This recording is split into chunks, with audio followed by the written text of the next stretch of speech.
పాత మిత్రులు భారత ప్రధాని నరేంద్ర మోదీ, అమెరికా అధ్యక్షుడు డొనాల్డ్ ట్రంప్ మరోసారి కలవబోతున్నారు. G7 వేదికగా ఈ కీలక భేటీ జరగనుంది. 16 నెలల తర్వాత ఇద్దరు నేతలు ముఖాముఖి సమావేశం కానుండడం ప్రపంచ దృష్టిని ఆకర్షిస్తుంది. ఇంతకీ ఈ ఇద్దరి మధ్య ఏ అంశాలు ప్రస్తావనకు రానున్నాయి?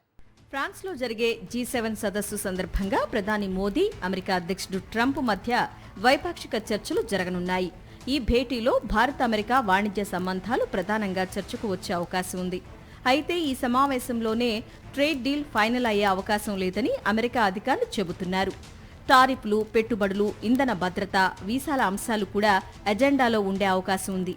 ముఖ్యంగా పశ్చిమాసియా ఉద్రిక్తతలు, ఇరాన్ పరిస్థితి, హర్ముజ్ జలసంధి భద్రతపై కూడా చర్చ జరిగే అవకాశం ఉంది.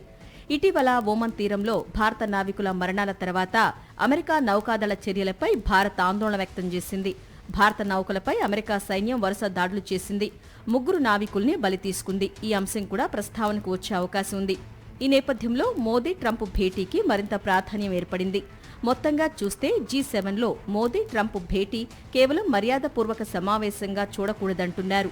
వాణిజ్యం నుంచి వీసాలు, ఇంధన భద్రత నుంచి పశ్చిమాసియా ఉద్రిక్తతల వరకు అనేక కీలక అంశాలపై ఈ భేటీ దిశానిర్దేశం చేయనుంది. మొత్తంగా చూస్తే G7లో మోదీ ట్రంప్ భేటీ కేవలం మర్యాదపూర్వక సమావేశం కాదు, వాణిజ్యం నుంచి వీసాలు, ఇంధన భద్రత నుంచి పశ్చిమాసియా ఉద్రిక్తతల వరకు అనేక కీలక అంశాలపై ఈ భేటీ దిశానిర్దేశం చేయనుంది. మరిన్ని అప్డేట్స్ కోసం ఛానల్ ను సబ్స్క్రైబ్ చేయండి. నోటిఫికేషన్స్ కోసం బెల్ ఐకాన్ పై క్లిక్ చేయండి.